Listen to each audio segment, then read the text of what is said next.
نحمده ونصلي على رسوله الكريم.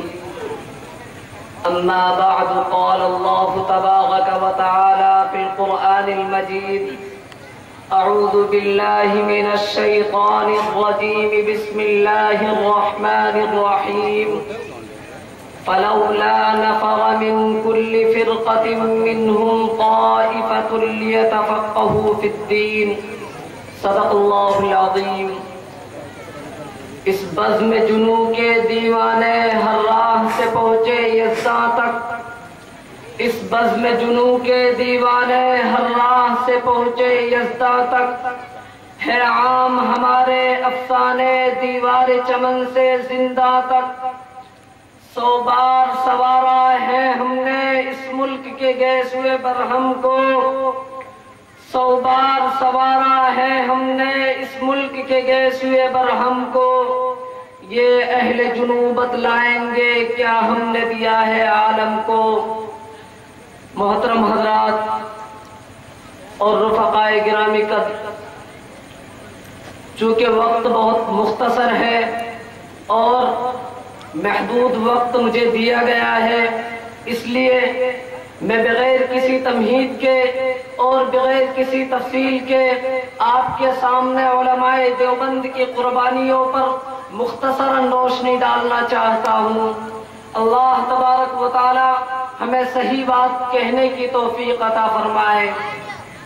محترم حضرات، سقوط دہلی کے بعد جب مسلمانوں پر روح فرسا اور ہیبت ناک قیامت گزر رہی تھی، اسلام کو فنا کرنے کے لیے پادریوں کا لشکر جرار ہندوستان میں اتر چکا تھا. فتنہ آریہ سماج اسلام اور مسلمانوں پر سخت ترین اور دل آزار الزامات و اعتراضات عائد کرنے کے لیے میدان میں اتر چکا تھا. شدھی و سنگھٹن تحریک نے مسلمانوں کو مرتد بنانا شروع کر دیا تھا. اسی گفتنی و ناگفتنی دور میں وہ روح فرسا مرحلہ بھی آیا جب مسلمانوں نے 1857 عیسوی میں ایک شکست کیا دیکھی کہ عزائم برطانیہ نے نئے جوش اور نئی امنگ لی اور عیسائیت کی تبلیغ کے لیے مشنریاں قائم کی. باشندگان ہند پر ظلم و جور کے ایسے پہاڑ توڑے گئے کہ روئے زمین نے ایسے مظالم اس سے پہلے نہ دیکھے ہوں گے.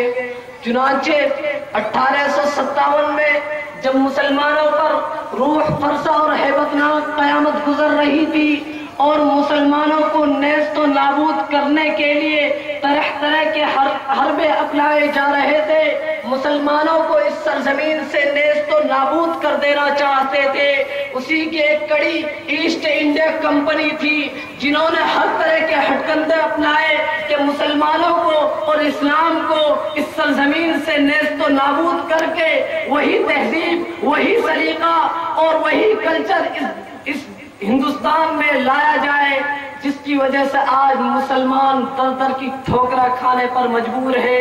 مسلمان پیارے نبی صلی اللہ علیہ وسلم کے طریقے کو چھوڑ کر غیروں کے طریقے کو اپنائے ہوئے ہیں.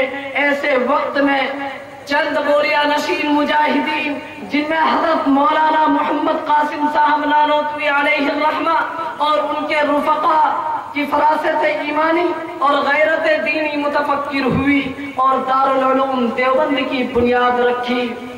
حاضرین گرامی قدر، یہ وہ وقت تھا جب مسلمانوں کے لیے ہندوستان میں رہنا اور سکون کا سانس لینا دوبر ہو رہا تھا. اس وقت دارالعلوم کا بنیاد عمل میں آیا. لیکن میں یہ پوچھنا چاہتا ہوں کہ علماء دیوبند صرف دارالعلوم کو قیام کر کے ایک طرف نہیں بیٹھ گئے تھے، بلکہ مسلمانوں کے لیے جو پریشانیاں اور مشکلات تھے ان پریشانیوں اور مشکلات کو حل کرنے کے لیے بغیر کسی فکر، بغیر کسی ڈر کے میدان میں کود پڑے. اور جس طریقے سے مسلمانوں کو پریشان کیا جا رہا تھا اس سے بڑھ کر علماء دیوبند نے قربانیاں دی اور مسلمانوں کے لیے وہی دن، وہی وقت دوبارہ لایا جو اس سے پہلے مسلمانوں کے لیے اس ہندوستان میں میسر تھا. یعنی غیر مقلدیت نے سر ابھارا، بریلویت نے سر ابھارا، یا دوسرے فرقوں نے مسلمانوں کی طرف اور اہل سنت والجماعت کی طرف نظر اٹھا کے یہ دیکھنے کی کوشش کی، تو علماء دیوبند یہ کہتے ہوئے کھڑے ہو گئے اَيُنْقَصُ الدِّينُ وَأَنَا حَيٌّ، کہ دین میں کمی کی جائے اور میں زندہ رہوں، یہ ہم سے برداشت نہیں ہو سکتا۔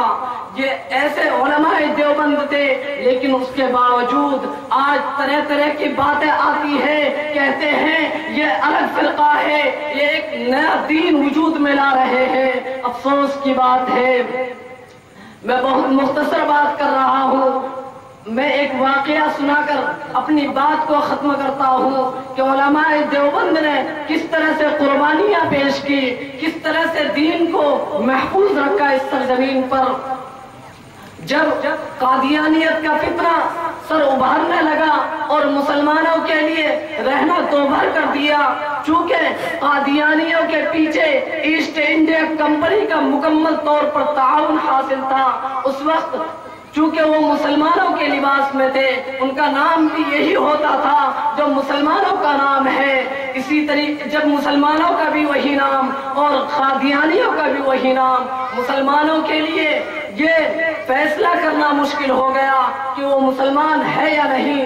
اس وقت علماء دیوبند میں سے مولانا یوسف بن نوری علیہ الرحمہ کھڑے ہوئے اور انہوں نے قانونی طور پر قادیانیوں کو غیر مسلم قرار دلوانے کے لیے جو محنت اور جد و جہد کی، اس کے ایک مستقل تاریخ ہے، ان تاریخ پر تفصیل سے روشنی ڈالنے کے لیے یہ 5 منٹ ناکافی ہے۔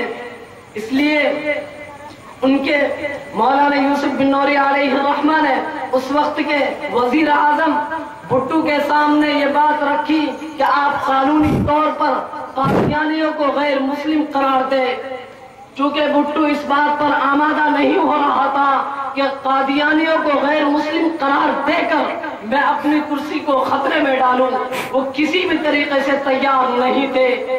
مولانا یوسف بن نوری علیہ الرحمہ ان کے سامنے گئے اور یہ کہا کہ تم صرف کچھ افراد کے ووٹ کی وجہ سے آج اقتدار میں بیٹھے ہو، میرے ساتھ پوری امت مسلمہ ہے، اگر تم کچھ افراد کی بنیاد پر یہ بات کہہ سکتے ہو تو میں پوری امت مسلمہ کے ساتھ یہ بات کہہ سکتا ہوں کہ میں ضرور بھی ضرور قادیانیوں کو غیر مسلم قرار دلوا کر رہوں گا۔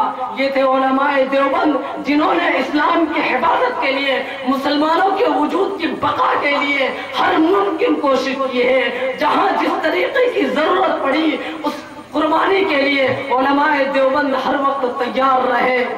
اللہ تبارک و تعالیٰ سے یہی دعا کرتے ہیں کہ اللہ تبارک و تعالیٰ ہمیں اسی مسلک اور اسی اہل سنت والجماعت اور اسی مسلک اعتدال پر قائم و دائم رکھے۔ اللہ تبارک و تعالیٰ ہمیں عمل کی توفیق دے۔ وآخر دعوانا